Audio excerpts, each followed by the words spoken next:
الحمد لله نحمده ونستعينه ونستغفره ونؤمن به ونتوكل عليه ونعوذ بالله من شرور أنفسنا ومن سيئات أعمالنا من يهده الله فلا مضل له ومن يضلله فلا هادي له ونشهد أن لا إله إلا الله وحده لا شريك له ونشهد أن سيدنا ومولانا محمدا عبده ورسوله صلى الله تعالى عليه وعلى آله وأصحابه وأزواجه وذرياته وأتباعه وبارك وسلم تسليما كثيرا أما بعد فأعوذ بالله من الشيطان الرجيم بسم الله الرحمن الرحيم اهدنا الصراط المستقيم صراط الذين أنعمت عليهم غير المغضوب عليهم ولا الضالين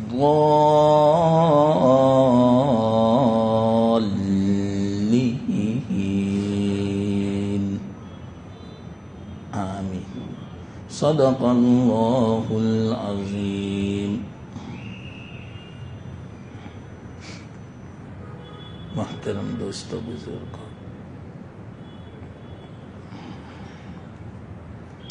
ہماری بات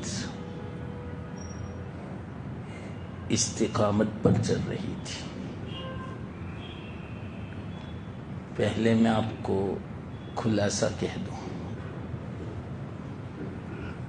یہ جو دعا ہے، یا اللہ ہمیں سیدھے رستے کی ہدایت عطا فرما. کیا مطلب اس کا؟ اسلام سیدھا رستہ ہے. نماز پڑھنا یہ ہدایت ہے. اس کے باوجود ہم پوری زندگی دعا کرتے ہیں. مسلمان دعا کرتا ہے، حالانکہ اسلام اس کو حاصل ہے، مسلمان ہے یہ. پھر ہدایت کا مطلب کیا؟ یہ مطلب سمجھا رہا ہوں. بہت سارے مطالب ہے اس کے،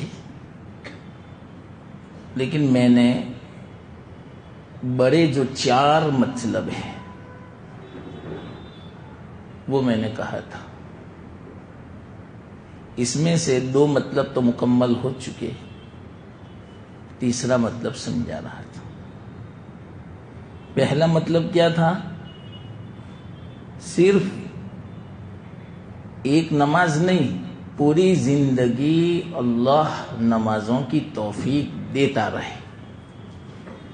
صرف اسلام پر اکتفا نہیں، اسلام میں خوب ترقی ہو، ایمان میں خوب ترقی ہو، کیفیت میں. یہ مراد ہے. اب کوئی اشکال نہیں، یہ میں نے سمجھا دیا. دوسرا مطلب سمجھایا تھا،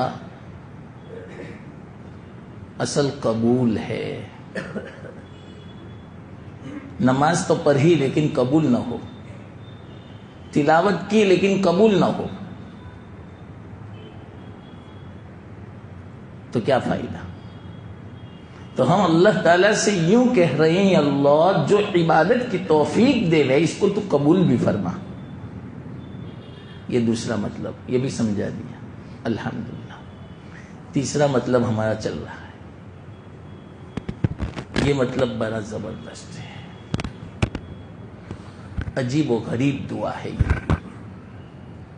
ہر آدمی کو ضرورت ہے یہاں تک کہ نبی کو بھی.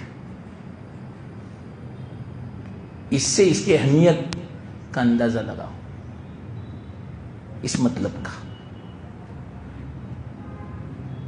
کتنا ضروری ہے. یہ وہ مطلب ہے استقامت, قائم رہنا, ہمیشہ جمے رہنا, ثابت قدم. اللہ کے رسول صلی اللہ علیہ وسلم کو جب فرمایا گیا فاستقم کما امرت, قائم رہنا, جمے رہنا, ثابت قدم رہنا جیسا آپ کو حکم دیا گیا, اس کے بعد سے آپ کی حالت بدل گئی تھی کہ اللہ تو ہی مدد فرما میری. تو ہمارے آقا محمد مصطفیٰ صلی اللہ علیہ وسلم کو اتنی فکر تھی استقامت کی, تو ہمیں کتنی فکر کرنی چاہیے. یہاں تک کہ ایک مرتبہ بعض صحابہ نے آپ سے پوچھا بھی یا رسول اللہ صلی اللہ علیہ وسلم آپ بوڑھے ہو گئے, چند بال سفید ہوئے تھے, صحابہ نہیں چاہتے تھے, آپ پر فدا تھے,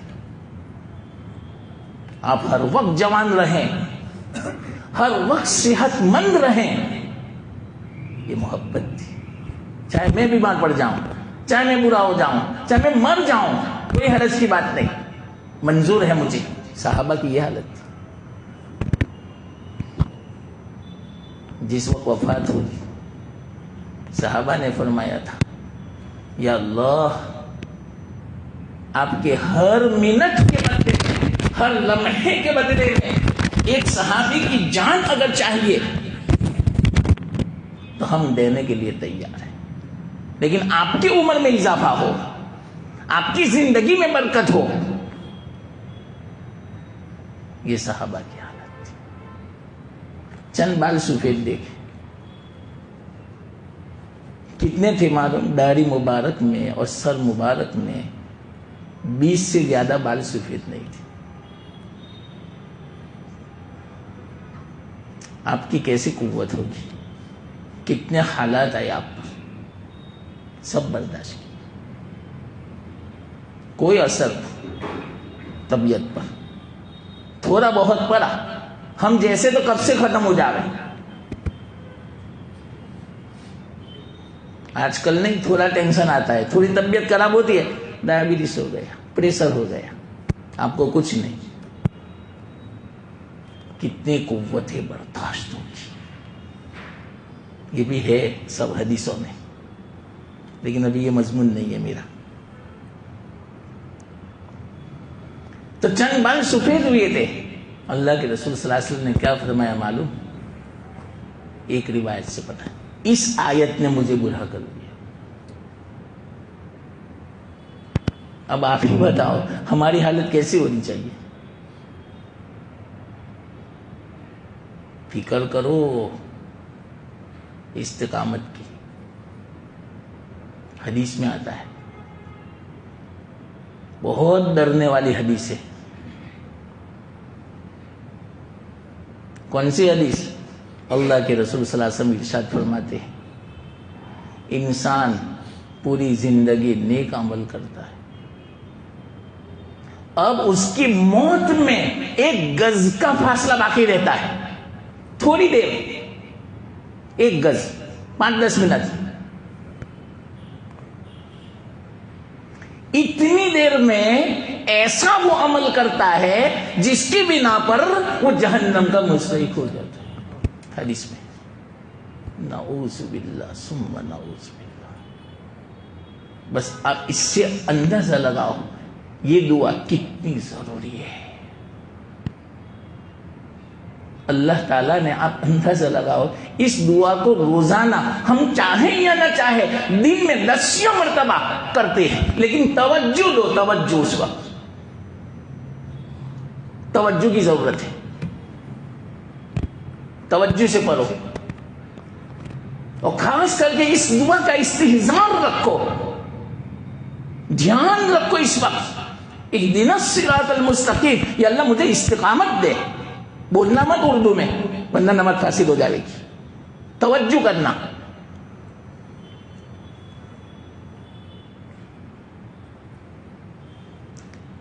حدیث میں آتا ہے، آگے فرمایا کہ بعض مرتبہ انسان پوری زندگی کفر والا کام کرتا ہے، اب مرنے میں 1 گز کا فاصلہ باقی ہے، اور اللہ تعالیٰ اس کو ایسا عمل کرنے کی توفیق عطا فرماتے ہیں کہ اس کو جنت بنا دیتے ہیں۔ وہ کون سا عمل؟ کلمہ۔ کلمہ جیسے نہیں، ایک مختصر ایسے میں کہہ دیتا ہوں، اللہ والوں کی صحبت دیکھو، یہ بات آئے گی ابھی،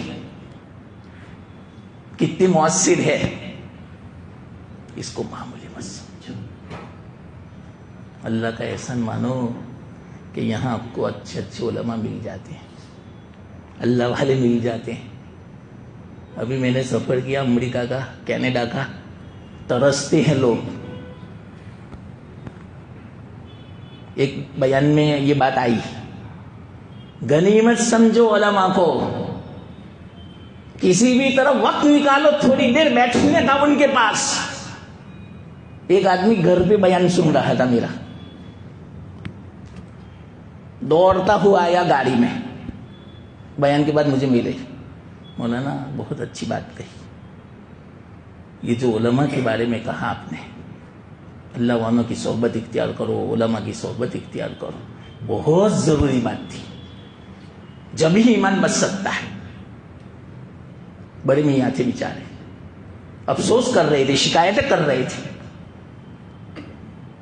آپ کو کوئی شکایت نہیں، پورا مدرسہ موجود ہے بھروچ میں بھی، کنٹھاریا میں بھی، جب جانا ہو آپ مسئلہ حل کر سکتے ہیں، جب علماء کی مجلس میں بیٹھنا ہو بیٹھ سکتے ہیں، جب علماء کو بلانا ہو بیان کے لیے، آپ کے لیے تیار ہیں وہ خدمت کے لیے۔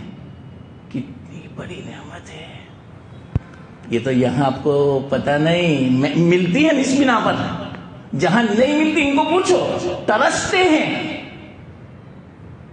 امریکہ میں مجھے کہا، مولانا ہم تو محروم ہیں اس سے، بیانوں سے، عاجزی کر رہے تھے کہ بیان کرو آپ، 5 منٹ تو 5 منٹ بیان کرو، 2 منٹ بھی بیان کرو،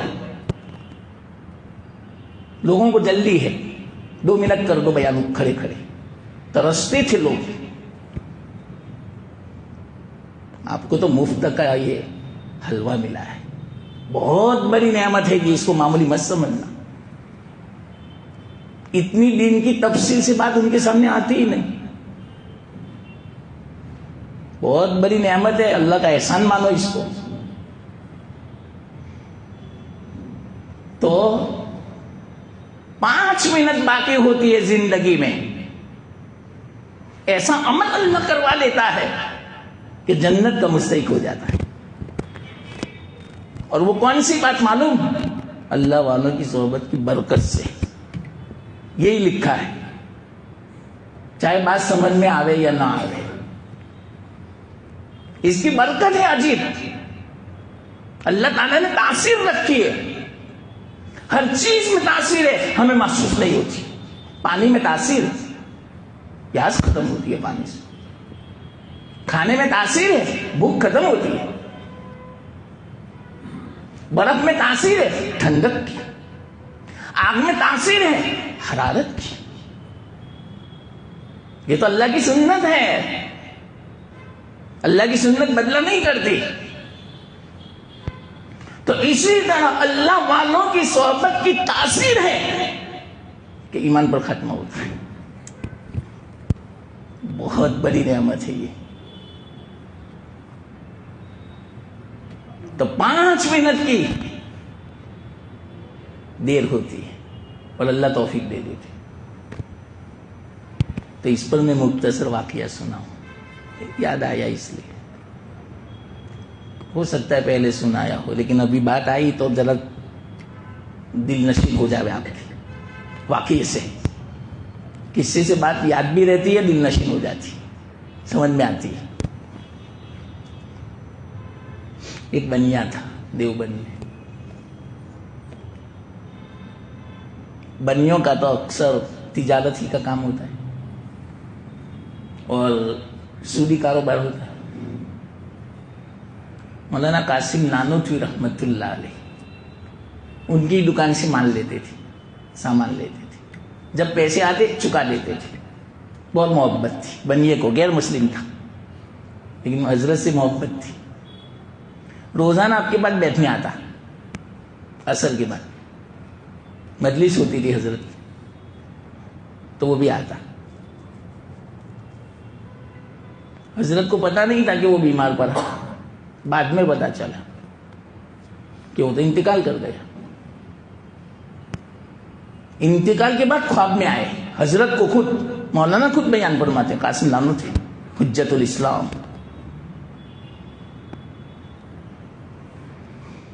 کہ وہ بنیا آیا خواب میں, جنت میں گھوم رہا تھا. بہت مجھے حیرت ہوئی. میں نے پوچھا بنیا تو کیسے جنت میں؟ تو ہنسنے لگا, مسکرانے لگا. کہا آپ ہی کی برکت سے. لیکن میری برکت کیا, میں آپ کی صحبت میں آتا تھا نا. اللہ تعالیٰ نے اس صحبت کی برکت سے مرنے سے 5 منٹ پہلے کوئی غیبی مخلوق میرے پاس آئی اور یوں کہا, جلدی سے انکہنی کلمہ کہہ دے, انکہنی کلمہ کہہ دے, تیری روح بھی آسانی سے نکل جاوے گی اور کامیاب ہو جاوے گا. اور مجھے پتا تھا کہ انکہنی کلمہ کیا ہے, میں نے پڑھا ہوا تھا, ہمارے پنڈت نے بتایا تھا. جب روح جلدی سے نہ نکلے, بے چین ہو جاوے, پریشان ہو جاوے, اس وقت انکہنی کلمہ کہنا, یہ یاد آنا یہ بھی اللہ کا فضل ہے, ورنہ یاد نہیں آتا. مسلمانوں کو یاد نہیں آتا کتنا. اس پر ایک مستقل کتاب ہے, حسن خاتمہ اور سوء خاتمہ کے واقعات, 500 سے بھی زیادہ. کتنے مسلمان ایسے ہیں کہ مرتے وقت ان کہنے آتا ہی نہیں آتا. اس کی وجہ ہے پوری زندگی جس طرح گزاری ہوگی, موت ایسی آئے گی, ہر وقت دنیا دنیا دنیا, تو مرتے وقت بھی دنیا.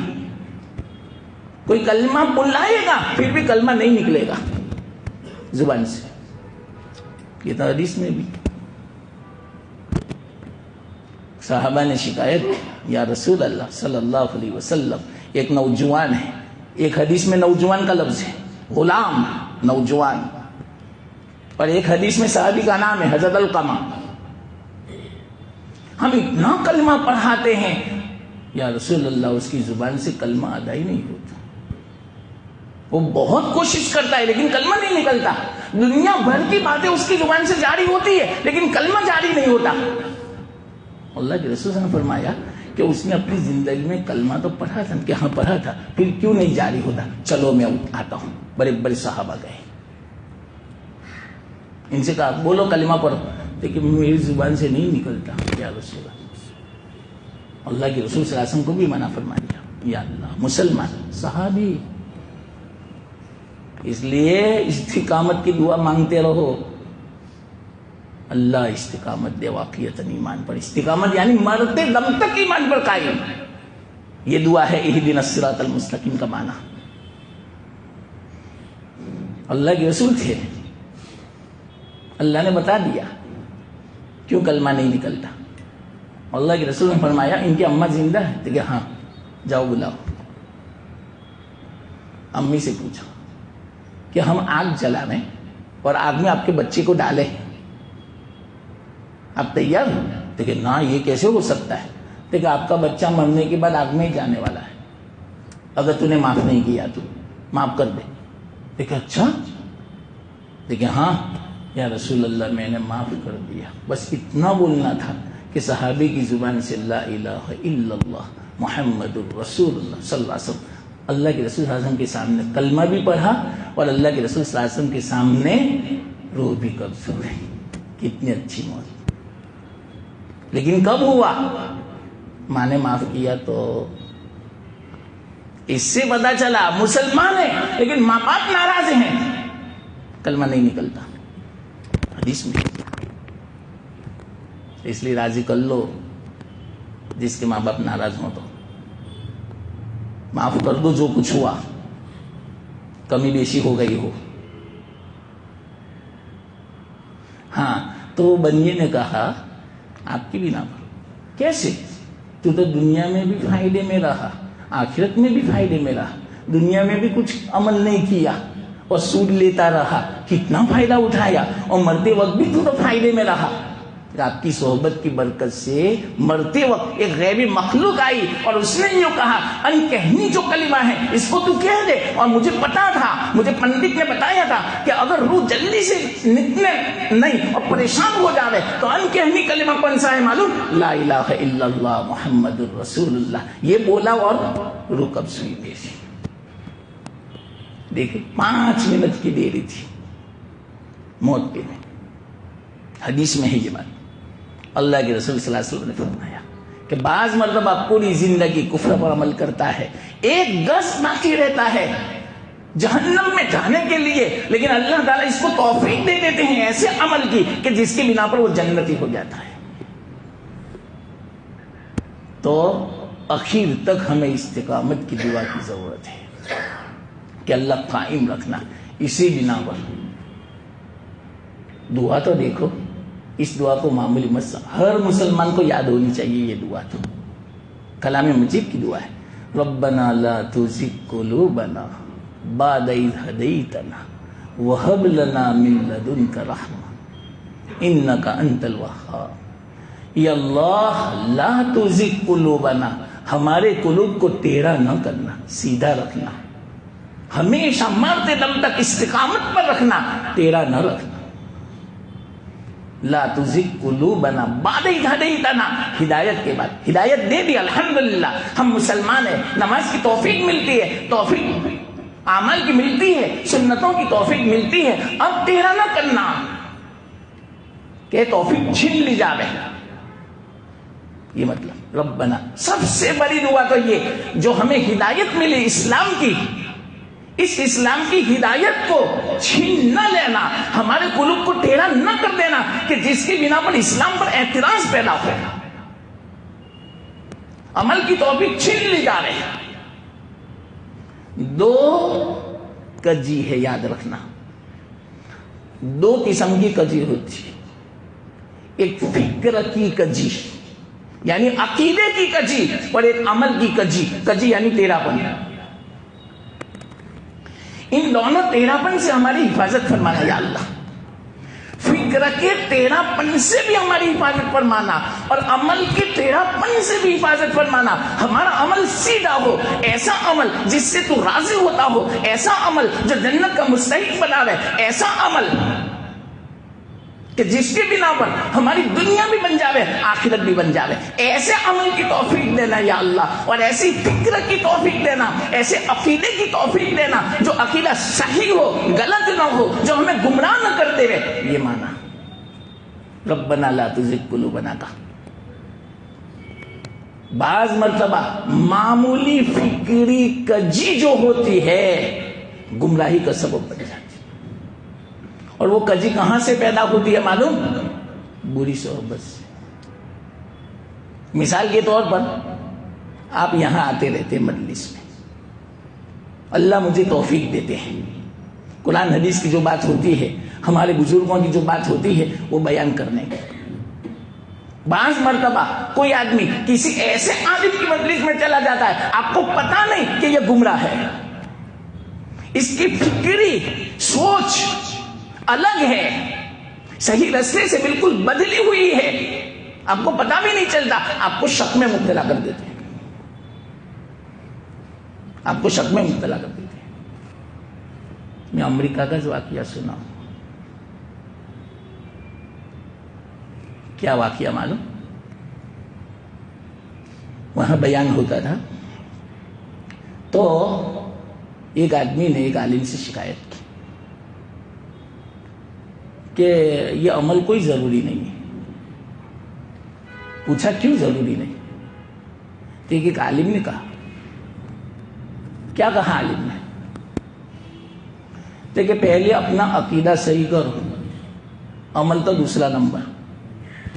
بات صحیح ہے، لیکن وہ خود عالم نہیں سمجھے تھے. یہ غلط صحبت. یہ تو اچھا ہوا کہ انہوں نے پوچھا اور ان کو اطمینان ہو گیا. تو وہ عالم کیا کہہ رہا تھا معلوم؟ بغیر سننا، یہ ہے فکری کجی. اللہ نے فرمایا کلام مجید میں کہ ایسے لوگوں کی اتباع مت کرو. فَأَمَّا الَّذِينَ فِي قُلُوبِهِمْ زَيْغٌ، وہ کیسے ہوتے ہیں معلوم؟ فَيَتَّبِعُونَ مَا تَشَابَهَ. کیوں؟ فتنے کے خاطر. کلام مجید میں.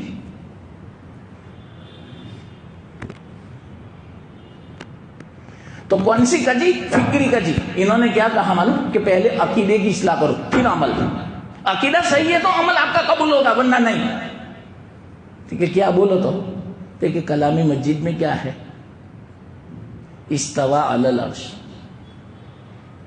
کہ اللہ تعالی عرش پر مستوی ہو گیا، یعنی عرش پر بیٹھ گیا. یہ عقیدہ ہے.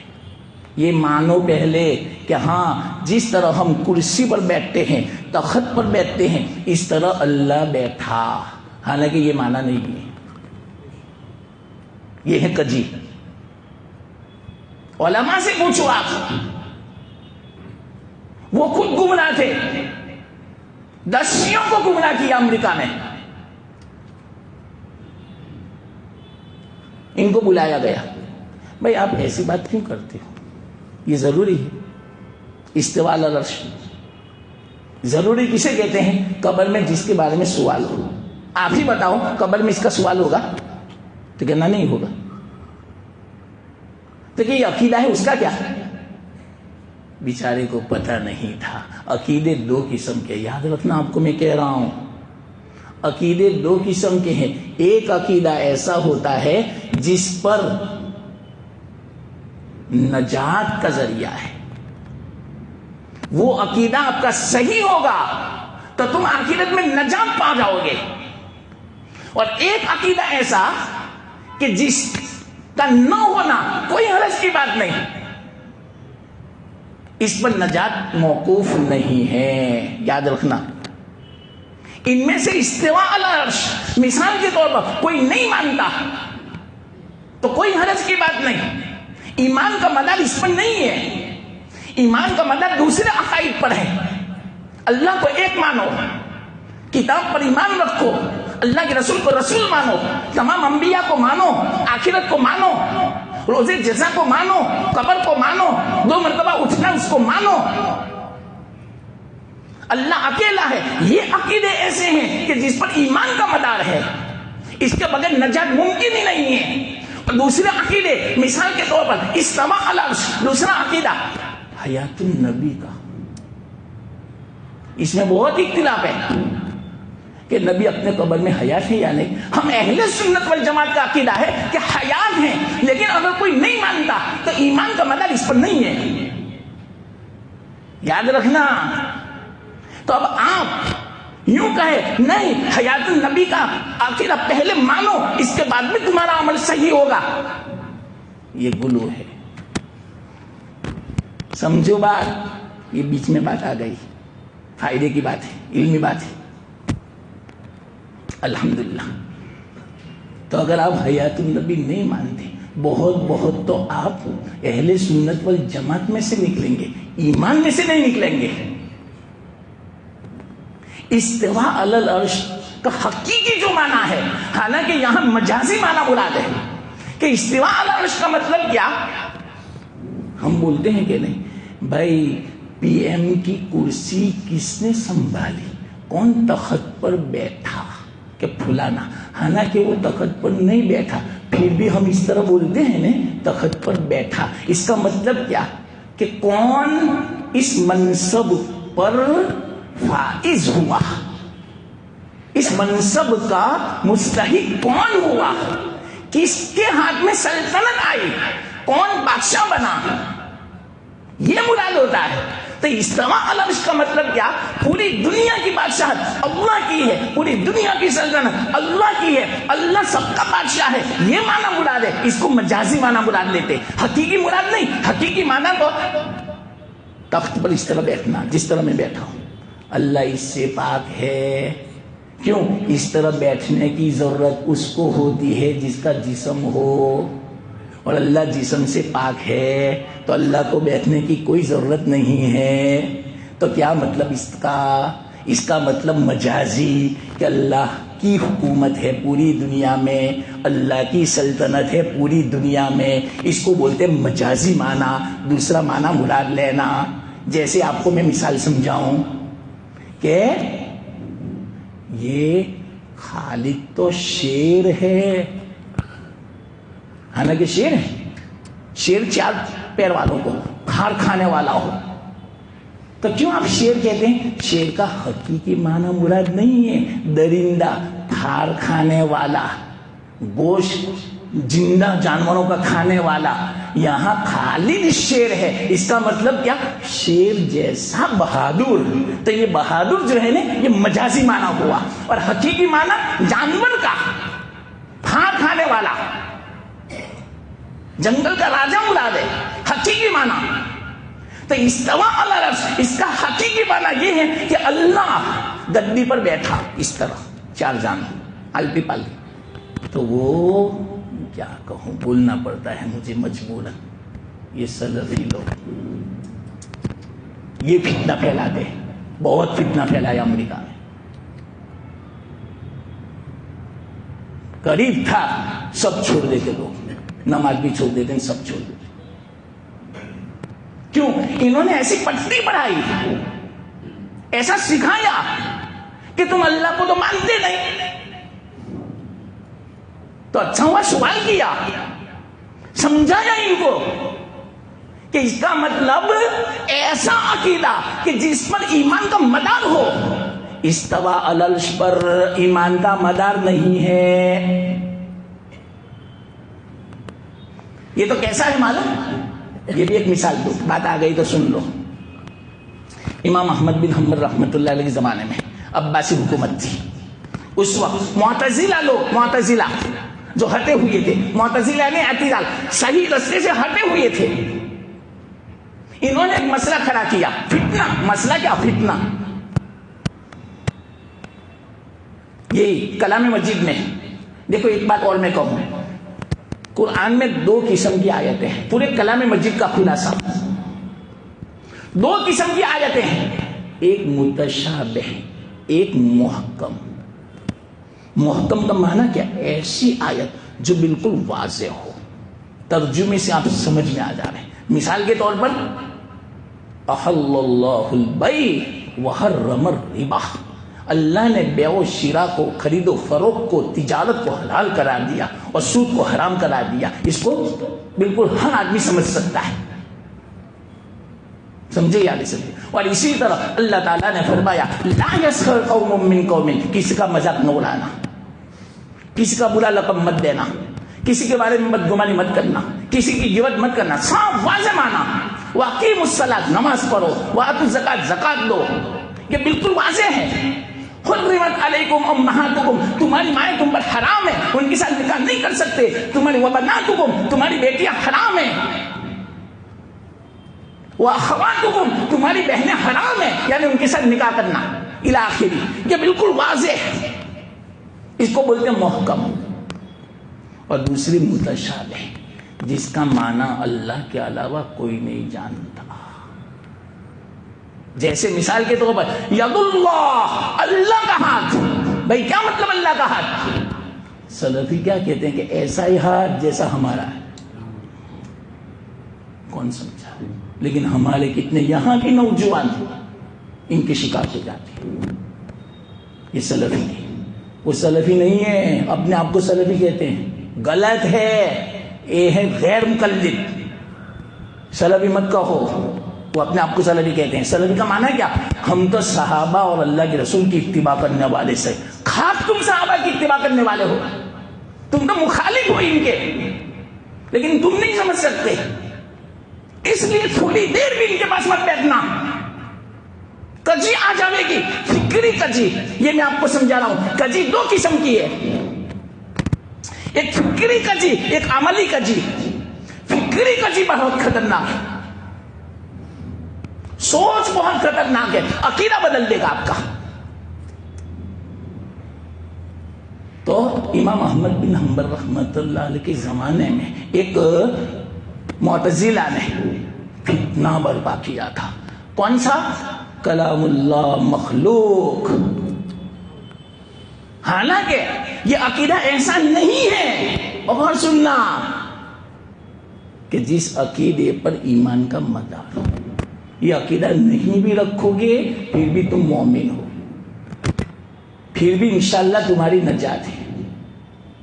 انہوں نے یہ فتنہ برپا کیا تھا، اور اس فتنہ کی بنا پر ہزاروں علماء کی گردنیں کٹوائی تھی.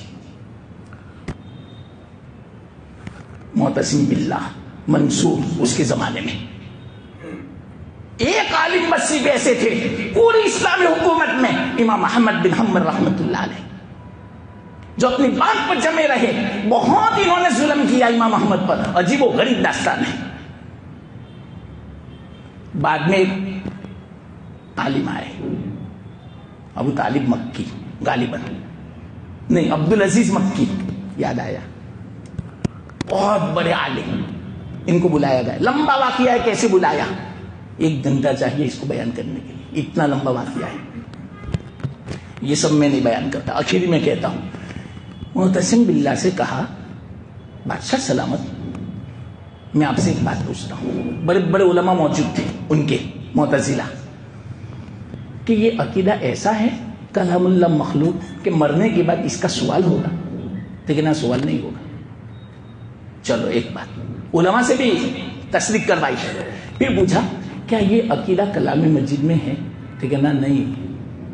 کہ اچھا حدیث میں ہے؟ تو کہنا حدیث میں نہیں. صحابہ سے ثابت ہے؟ تو کہنا صحابہ سے.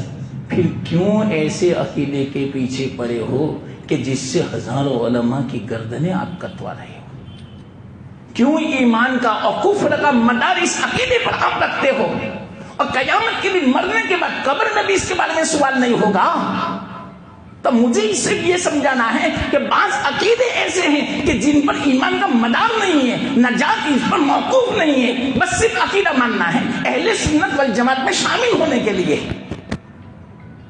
ہاں عقیدہ مانیں گے لیکن اتنا زور نہیں دیں گے کہ جس کے بنا پر آپ دوسرے کو کافر کہیں. جیسے یہ سلفی ہمیں کافر کہتے ہیں. نام سب میں لے لیتا ہوں، برا بھی لگتا ہے ان کو بہت. بعض مرتبہ میں بولتا ہوں نہیں، آتا ہے فون، بہت برا لگتا ہے، دھمکی بھی دیتے ہیں. لیکن آپ لوگ آئے دین سمجھنے کے لیے تو مجھے سمجھانا ضروری ہے. بھائی کفر کا مدار ہے ہی نہیں اس پر، پھر کیوں کافر کہتے ہو؟ تو یہ ہے فکری کجی، عقیدے کی کجی. ہم اللہ سے دعا کرتے ہیں ربنا لا تزغ قلوبنا، ہمارے قلوب کو ٹیڑھا نہ کرنا. فکری کجی کے اعتبار سے بھی، عقیدے کے اعتبار سے بھی. اس لیے اللہ کے واسطے یہ بھی اس میں داخل ہے. تھوڑی دیر جو اگر آپ بیٹھ گئے ان کے پاس، کہیں آپ کجی میں مبتلا نہ ہو جاوے. اس کی بھی دعا ہے کہ اللہ ایسا نہ کرنا، ایسے لوگوں کی صحبت سے میری حفاظت فرمانا. لا تزغ قلوبنا اس میں آ گیا. استقامت میں صحیح عقیدے پر رہوں ہمیشہ، صحیح عمل پر رہوں ہمیشہ، نیک لوگوں کی صحبت میں رہوں ہمیشہ، کہیں میں گمراہ نہ ہو جاؤں، کہیں میں عقیدے کی خرابی میں مبتلا نہ ہو جاؤں. اس عالم کو سمجھایا گیا امریکہ میں بہت تفصیل کے ساتھ. تب انہوں نے تسلیم کیا کہ بات صحیح ہے، میری بھول ہو گئی، اب معافی مانگو سب کے سامنے، اب کہو سب کو کہ یہ صحیح نہیں ہے، یہ غلط ہے، ٹھیک ہے ہاں بالکل بات سمجھ میں آ گئی. تو عقیدہ ایک قسم کا نہیں ہے، عقیدے دو قسم کے ہیں. تو اس آیت کا مطلب یہ ہے اللہ مجھے فکری کجی سے بھی بچانا اور عملی کجی سے بھی بچانا. کتنی سب اسی بنا پر اس دعا کو یاد کر لینا. سب سے پہلے تو میں یوں کہتا ہوں. دوسری بات، کبھی سنت پڑھیں نفل پڑھیں تو آخری جو رکعت ہو 2 رکعت کے بعد 2 رکعت سنت ہو. مثال کے طور پر عشاء کے بعد 2 رکعت سنت، یا ظہر سے پہلے 4 رکعت سنت، یا عشاء پہلے 4 رکعت سنت، عصر پہلے 4 رکعت سنت. تو میں تو کہتا ہوں ایسی سنتوں میں اور نفل میں اللہم انی ظلمت آپ پڑھتے رہتے ہیں، ایسی دعائیں پڑھو. میں آپ کو 3 دعائیں بتاتا ہوں، پابندی کے ساتھ اس کو پڑھو. انشاءاللہ العزیز اس کا اثر دیکھنا کیا ظاہر ہوتا ہے. ایک تو یہ دعا پڑھو، ربنا لا تزغ قلوبنا بعد اذ ہدیتنا وہب لنا من لدنک رحمہ انک. یہ کس نے سکھائی؟ اللہ نے سکھائی. اب آپ اس سے اندازہ لگاؤ جس دعا کو اللہ سکھاوے کتنی جامع دعا ہوگی. پوری دنیا مل کر اس طرح کی دعا کوئی بیان نہیں کر سکتا. اللہ کے رسول صلی اللہ علیہ وسلم اس دعا کو مانتے. دوسری دعا، دوسری رکعت جو ہماری اخیری ہوتی ہے 2 رکعت یا 4 رکعت والی میں، ایک تو یہ پڑھو. دوسری پڑھو ربنا آتنا فی الدنیا حسنہ وفی الآخرۃ حسنہ وقنا عذاب. واللہ میں کہتا ہوں اتنی دعا میں ساری دنیا کی اور ساری آخرت کی کامیابی آ گئی. ساری دنیا کی نعمتیں اس میں آ گئی. جتنی بھی نعمتیں، یہ دعا ایسی ہے جب کبھی اللہ توفیق دے گا اس دعا کو سمجھانے کی ایک مجلس چاہیے. اتنی باتیں ہیں اس دعا کے ماتحت میں. مفسرین نے بیان فرمائے. علامہ آلوسی بغدادی رحمت اللہ علیہ نے روح المعانی میں 7 معانی بیان فرمائے، اور 7 معانی اتنے زبردست ہیں کہ ساری دنیا اور آخرت کی نعمتیں اس دعا کے اندر شامل ہے. اس لیے اس دعا کو معمولی مت سمجھو، اس دعا کو نماز میں پڑھو. اور نماز کی حالت بڑی قرب والی حالت ہے، اللہ سے قرب نزدیکی والی حالت ہے، اور بڑی عبادت والی حالت ہے. بندہ جب نماز پڑھتا ہے تو بالکل رحمان کے قدموں میں ہوتا ہے. تو ایسے وقت میں جو دعا مانگی جاتی ہے اللہ دعا قبول فرماتا ہے. تو ایسے وقت میں ایسی دعاؤں کا انتخاب کرو. اور تیسری دعا کون سی معلوم؟ بہت ضرورت ہے اس زمانے میں ہماری اولاد کی، اور خاص کر کے فورن میں کہتا ہوں بیچارے امریکہ، یورپ، کینیڈا اتنے محتاج ہیں اولاد کی فرما برداری کے کہ ایسا تو میں نے ہر گھر یوں سمجھو جہنم کا نمونہ ہے. ہر ایک نے یہ شکایت کی جہاں گیا مولانا بہت پریشان ہے اولاد کے بارے میں. اچھے اچھے گھرانوں نے شکایت کی. ہمارا دماغ خراب ہو جاتا تھا جہاں کہیں دعوت ہوتی، جہاں کہیں جاتے، مول صاحب اولاد کی دعا کرنا. اولاد بے قابو ہے، اولاد آزاد ہے، اولاد کے خیالات عجیب ہے، اولاد کو کچھ نہیں کہہ سکتے. معلوم نہیں اولاد کہاں جاتی ہے. نوجوان لڑکیاں نہیں گھر میں کچھ کہتی ہے کہ میں کہاں جاتی ہوں، کچھ نہیں، آپ پوچھ بھی نہیں سکتے. آپ من تھن کے سنور کے جاتی ہے. میں نے خود دیکھا اپنی آنکھوں سے. اچھے اچھے گھرانوں کی میں بات کرتا ہوں، ابھی کی میں بات کرتا ہوں، تازہ سفر کی. تو وہ دعا میں یہی کہتا تھا نماز میں یہ پڑھو، ربنا هب لنا من ازواجنا وذرياتنا قرة اعین واجعلنا للمتقین اماما. کتنی زبردست دعا ہے. اللہ سکھاتا ہے. کیا مانا؟ یہ اللہ ہمیں دے ہماری اولاد، ہماری بیوی ایسی جو آنکھوں کی ٹھنڈک بنے. آنکھوں کی ٹھنڈک کب بنے گی؟ جب کہ آپ کی فرما بردار ہوگی. آپ جیسا چاہو گے ویسا اولاد کریں تو آپ کو سکون ملے گا. تو اللہ تو ایسی بنا دے. حب لنا، دیکھو حب لنا لفظ ہے، یہ عجیب لفظ ہے. آتینا نہیں فرمایا، حب لنا. ہبا کسے کہتے ہیں معلوم؟ ہدیہ کسے کہتے ہیں؟ بلا معاوضہ. مثال کے طور پر میں کسی کو ہدیہ دوں یا آپ مجھے ہدیہ دیں تو آپ اس کا معاوضہ نہیں لیتے. اس کو بولتے ہیں ہدیہ. مجھے کسی نے بسکٹ دی اور یوں کہا میں پیسے دے رہا تھا، نہیں مول صاحب یہ ہدیہ ہے آپ کو. تو دیکھو ہدیہ کسے کہتے ہیں؟ بلا معاوضہ. ہم اللہ سے کہتے ہیں یا اللہ ایسی اولاد دے، ہب لنا ہیبا، میرے پاس کوئی عمل تو ایسا نہیں ہے، بغور سننا میں جو کہنا چاہتا ہوں، یا اللہ تو اپنی طرف سے عطا فرما، میرے گناہوں کی نحوست ظاہر نہ فرمانا اولاد میں، تو اپنی طرف سے میری اولاد کو آنکھوں کی ٹھنڈک بنا دے، سکون کا ذریعہ بنا دے۔ میرا عمل تو ایسا نہیں یا اللہ، میں ایسا نہیں ہوں کہ جس کی بنا پر میں اپنے اولاد کی صحیح تربیت کر سکوں یا اللہ، صحیح تعلیم دے سکوں، براہ راست تو میری اولاد کو نیک بنا دے، براہ راست تو اپنے اولاد کو آنکھوں کی ٹھنڈک بنا دے، سکون کا ذریعہ بنا دے۔ یہ مانا حب لنا، کتنا سبب اللہ تعالیٰ سکھاتے، مجھ سے ہبا مانگو، ہبا کیوں؟ تمہارا عمل کوئی ایسا نہیں جو معاوضہ بن سکے، کیوں؟ اللہ کی عظمت لامحدود ہے، اللہ کا حق لامحدود ہے، اللہ کی عظمت کا حق ہم جیسے محدود انسان، کمزور بندے ادا کر ہی نہیں سکتے، اس لیے ہم اللہ سے کہتے ہیں یا اللہ تو ہبا دے دے، عمل کا معاوضہ نہ مانگنا، میرے پاس کوئی عمل ایسا نہیں ہے کہ جو بدلہ بن سکے کسی نعمت کا، اس بنا پر اللہ سے کہہ رہے ہیں حب لنا، اور وہ جو دعا ہے اس میں بھی حب لنا، کیا عجیب دعا ہے، ربنا لا تزغ قلوبنا بعد إذ هديتنا وهب لنا من لدنك رحمة، علماء دنگ ہے، علامہ علوسی بغدادی روح المعانی میں تفسیر میں فرماتے کہ اللہ حب لنا فرماتے، حب لنا، یہ وجہ بیان فرمائی کہ ہمارے پاس کوئی عمل ایسا نہیں ہے کہ جو معاوضہ بن سکے، برائے ناس یا اللہ یہ نعمتیں تیرے پاس ہے، تیرے خزانے میں ہے، تو ان نعمتوں سے مجھے مالا مال فرما۔ ان تین دعاؤں کو یاد کر لو،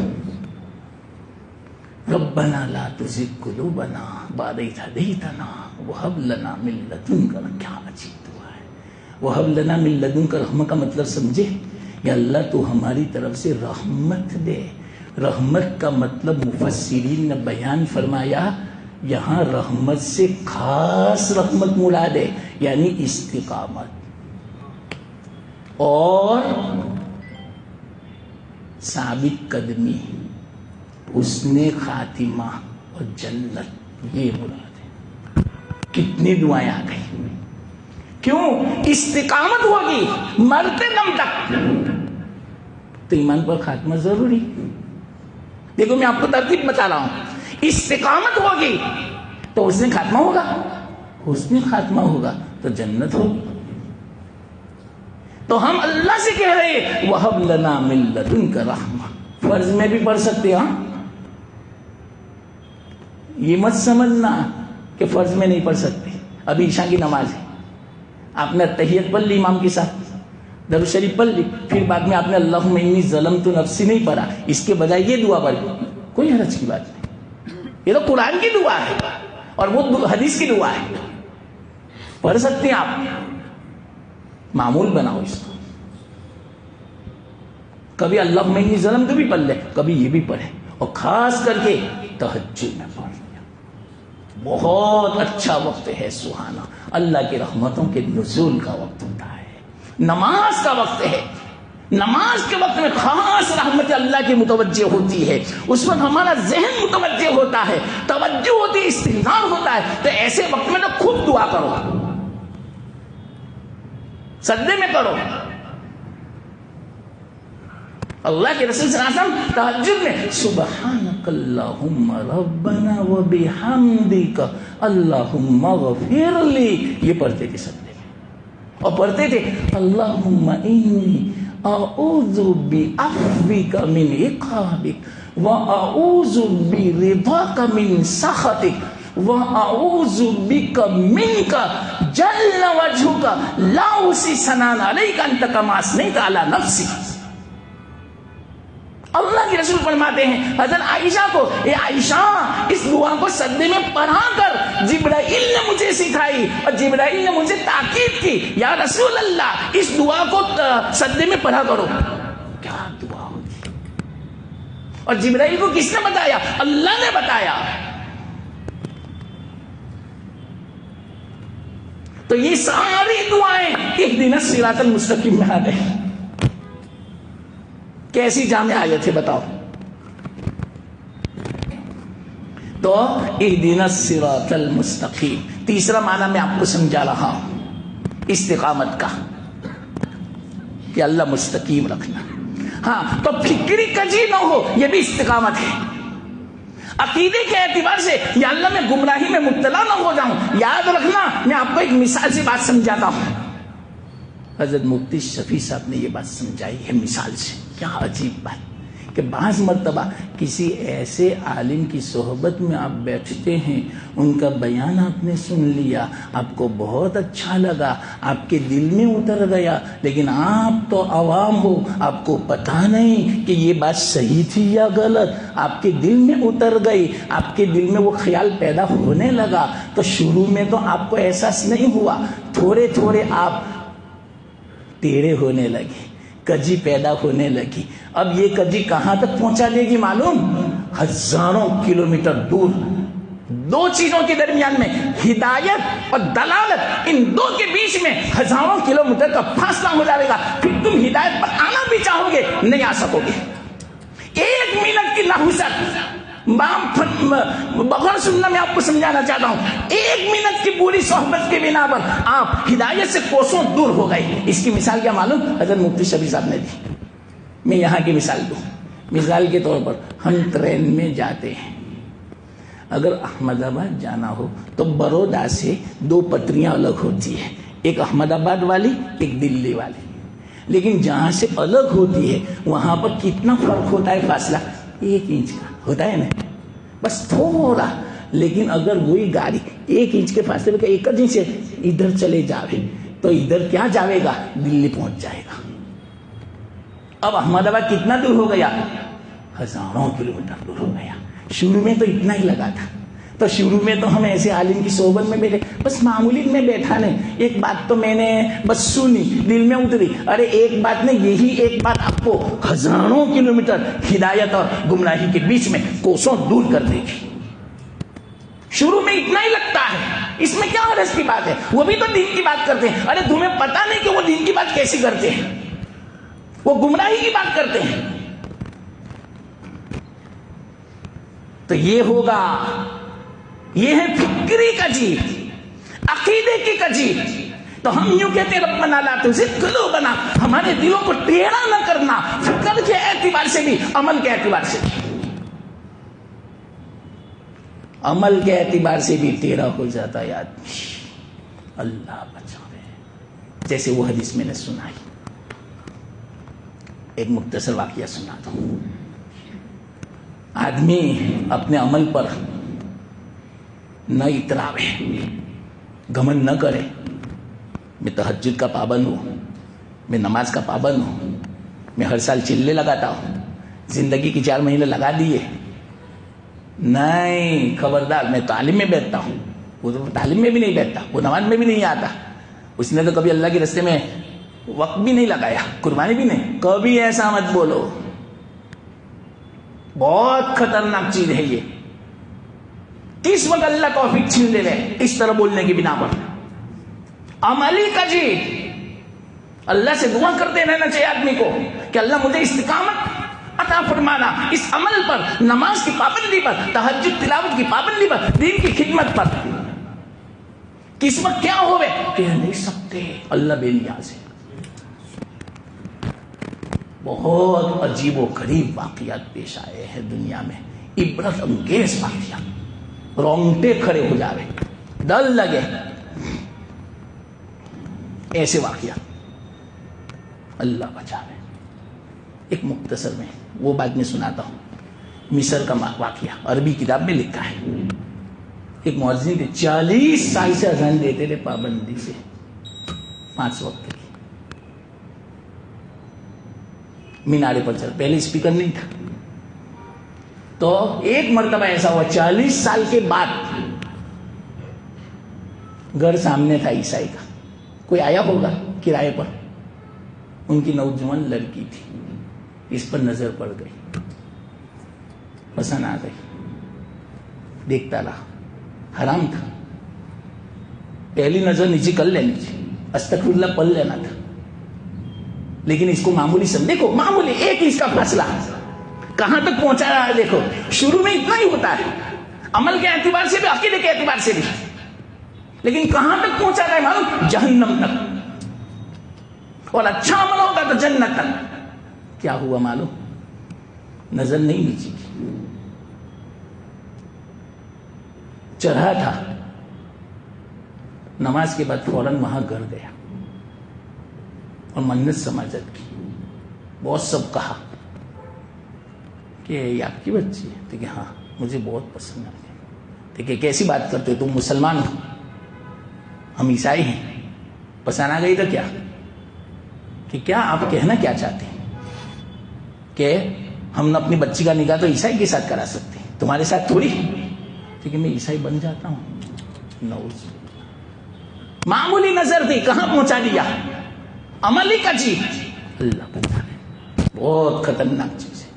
40 سال کا مؤذن, 5 وقت کا نمازی, موت میں 10 منٹ کی دیر ہے. ہاں کتنی دیر ہے؟ 10 منٹ کی دیر ہے. گیا, کوئی حرج کی بات نہیں, میں عیسائی ہونا قبول کرتا ہوں, کوئی حرج کی بات نہیں, ہم نکاح کرا دیں گے, جاؤ ابھی چلے جاؤ. سیڑھی سے نیچے اتر رہا تھا, دھڑام سے نیچے گرا, وہیں مر گیا. 5 منٹ میں ایمان گیا. اللہ, یہ ہے نحوست, گناہ کی. بعض مرتبہ مرنے سے پہلے ظاہر ہوتی. اس کو عبرت انگیز واقعہ بولتے ہیں, عبرت لینے کی. ایسا کیوں ہوا؟ اللہ تعالیٰ دوسروں کو سبق سکھانا چاہتے ہیں. عبرت کہ معمولی گناہ کو معمولی اللہ بچا, بہت خطرناک چیز ہے. اللہ حفاظت فرمائے اس عملی کجی سے اور فکری کجی سے. اللہ حفاظت فرمائے. گمراہ کر دیتا ہے آدمی کو, جہنمی بنا دیتا ہے. اس لیے کہا اہدنا الصراط المستقیم, یا اللہ مجھے استقامت دینا. یہ دعا ہم بھی, میں اپنے لیے, سب کے لیے, ہماری اولاد کے لیے, پوری امت کے لیے کرتا ہوں. اللہ ہمیں استقامت سے, ثابت قدمی سے مرتے دم تک قائم دائم رکھنا. کیونکہ مرتے دم تک استقامت, اس میں حسن خاتمہ بھی آ گیا, جنت بھی آ گئی, استقامت بھی آ گئی, صحیح عقیدہ بھی آ گیا, صحیح عمل بھی آ گئی, ہدایت بھی آ گئی, سب آ گیا اس کے اندر. ہاں تو یہ میں سمجھا رہا تھا. چلو الارم بچ گیا, پھر آئندہ انشاءاللہ اللہ توفیق دے. وآخر دعوانا الحمدللہ.